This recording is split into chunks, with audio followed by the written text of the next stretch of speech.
So I went to Streetside Anthony's once again. I picked up a handful of books. Was digging through the dollar bins to work on some runs, and I found some fun stuff. Let's take a look at it up next on this video from Bronzeville Comics.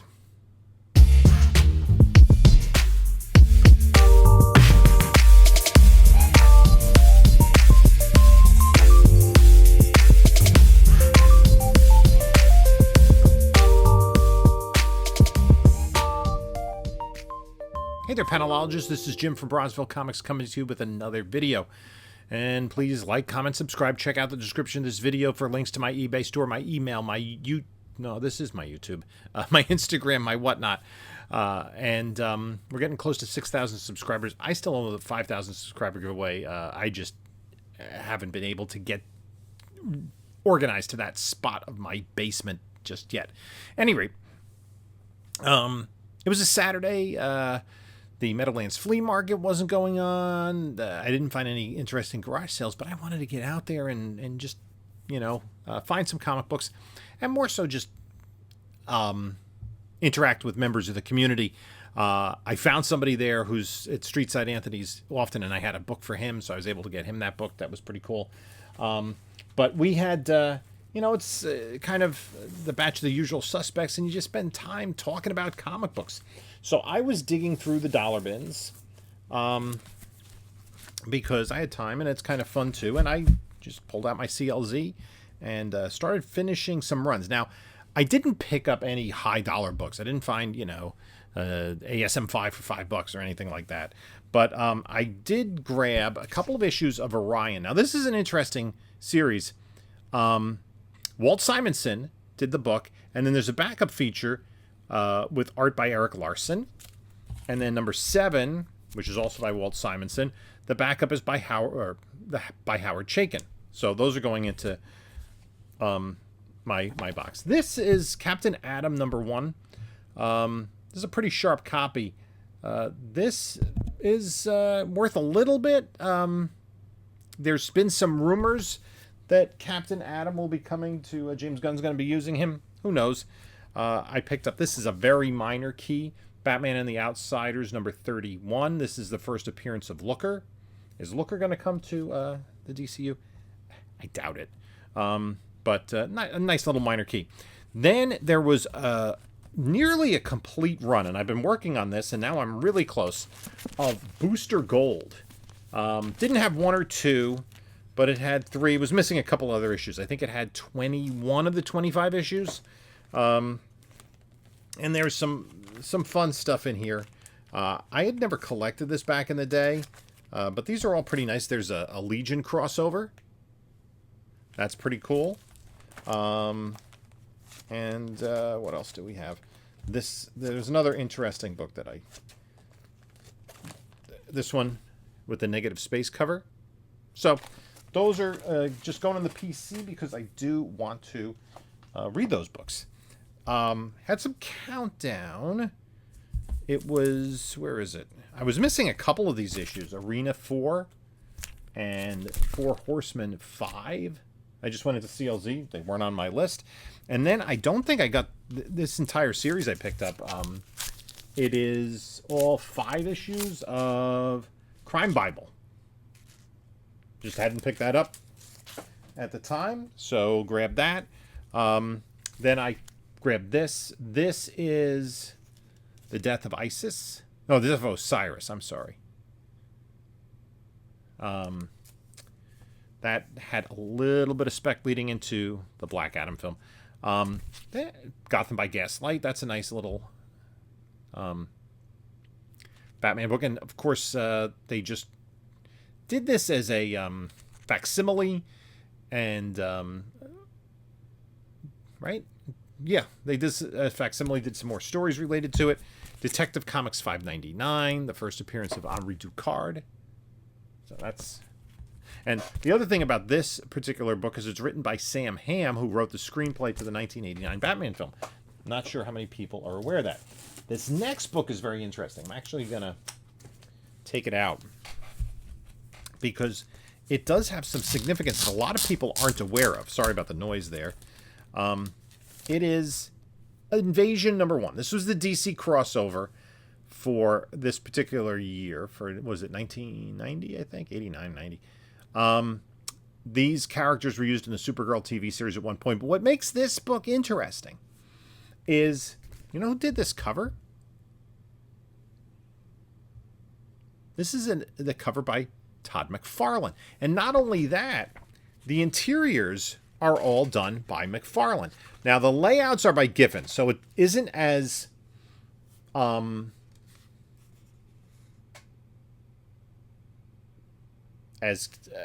innovative or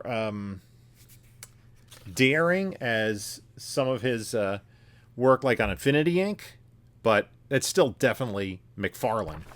And there were 4 chapters. The first chapter was inked by P. Craig Russell, and the last chapter, we got Spectre here, was inked by McFarlane himself.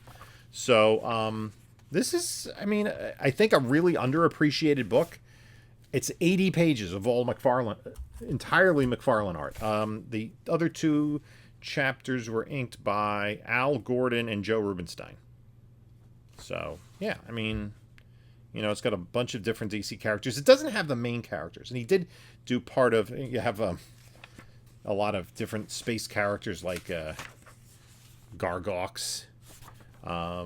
So, I mean, it's a fun book. This is, I think, a really underappreciated book.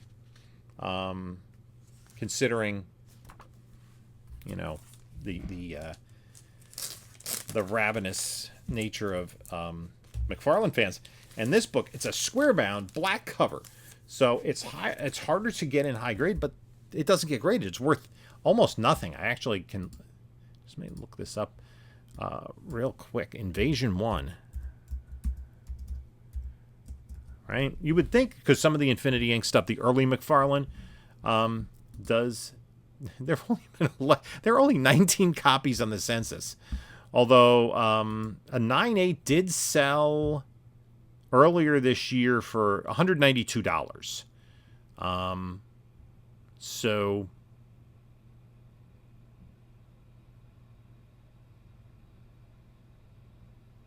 you know, that's, yeah, there are only 5 9.8s on the census. You know, and it's a book from 1989, so it's not a difficult book to come by. And not an impossible book to get in a 9.8, but just nobody submitted it because I think it's that underappreciated. So, and then I didn't realize that I had stopped getting Batman Gotham Adventures at the time. I think this went to issue 50, and I might have stopped with 29. So these are all in the dollar bin. Doesn't complete the run, but it does give me a little bit of a head, you know, not a head start, but a push on it. Then I grabbed, this was not dollar bin, but I got a great deal from Anthony Lobo #1, Punisher #1. I have issues 2 through 12 of this series, so I'm just going to put that together. Spider-Man 2099 #1. I think this might be a PC upgrade. It's a decent copy. It's like a 7.0 or so of one of the Black Orchid adventure comics for $30. Nice 20-cent TC. And then this little bit of a spec book. This is the second printing of Howard the Duck #1 from 2015. The second series from 2015. There are 2 series from 2015 of Howard the Duck. This is the first full appearance of Gwenpool. And then Anthony gifted me this book. It doesn't have a back cover, but it's pretty cool. It'd be a nice reader copy. I'm pretty sure I have this in the PC. Justice League of America #9. The front cover looks pretty nice. Got a crease down there by Wonder Woman's leg, but it does, as we say, present nicely. But pretty cool little book. And then also Lone Wolf Comics was set up there, and he has some great deals. Captain America #173 with the X-Men. Although, like, the X-Men are in their old costumes, they do explain that Beast wasn't available because he was busy getting furry. Whatever. It does have Sal Buscema did the interior artwork.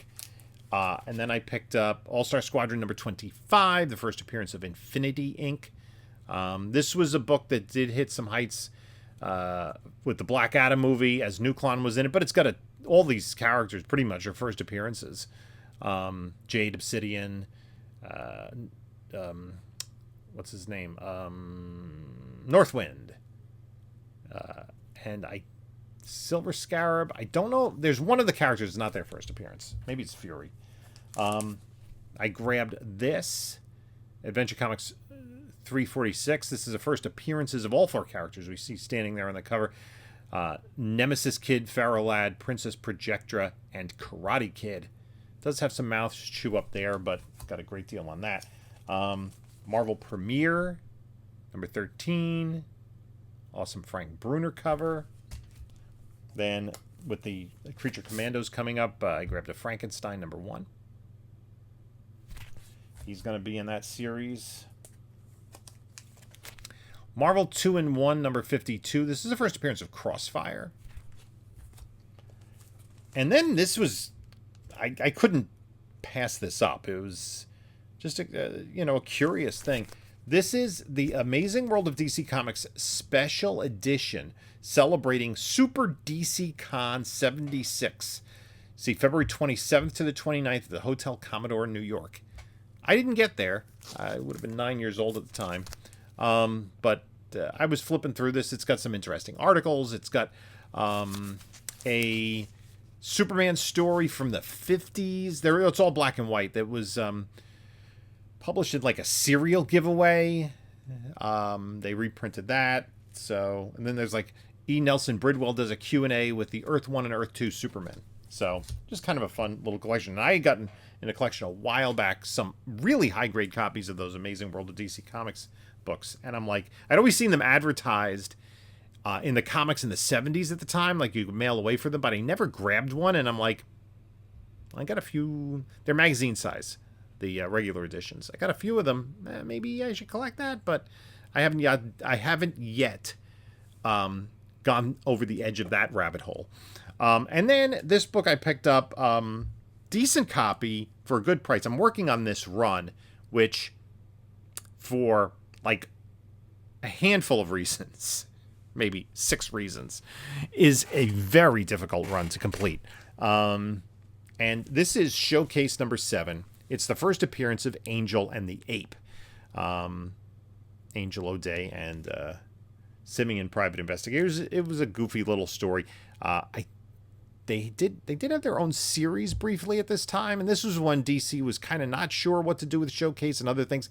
They had some more comedic stuff, like Inferior 5, Batlash. They kind of relaunched Binky, and so this is one of those.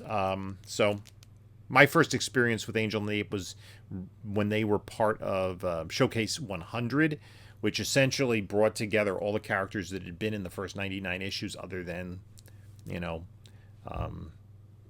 like a kind of crazy timey-wimey stories, but they couldn't use like James Bond or I Spy, but they did have Angel and the Ape. So that's going into my Showcase collection, and that's the entire haul. So it was just some fun stuff to get, right? And this is kind of the idea that I'm dollar bin, keeping a bunch of books.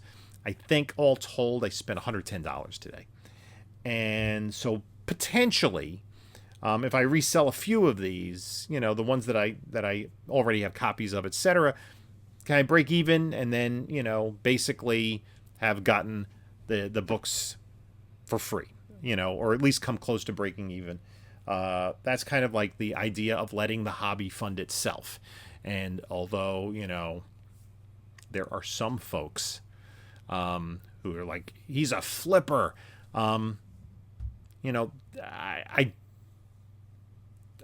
buy books and I sell them. It's fairly simple. I'm not, able to retire to Bora Bora off this stuff, but I want to, kind of get better books, upgrade the books that I have, and certainly when I upgrade, I can sell my undercopies. I do keep a lot of the books.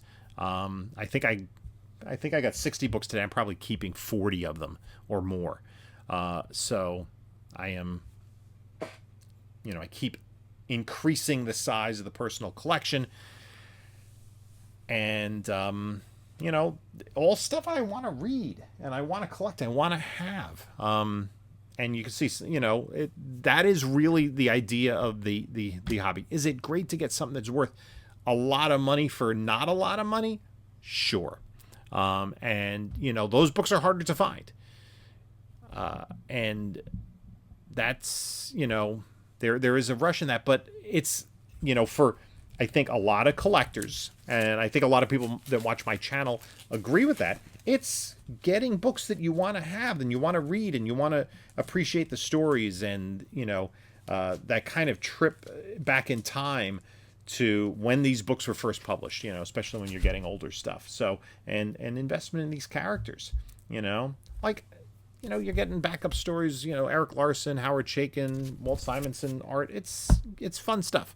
So anyway, that's my little haul for today. Let me know what you think about the books that I picked up. And, you know, leave a comment down below. I appreciate everybody that stops by and watches. So thank you for doing that. You can take a look at a couple of other videos here. And this is Jim saying until next time, enjoy your comics.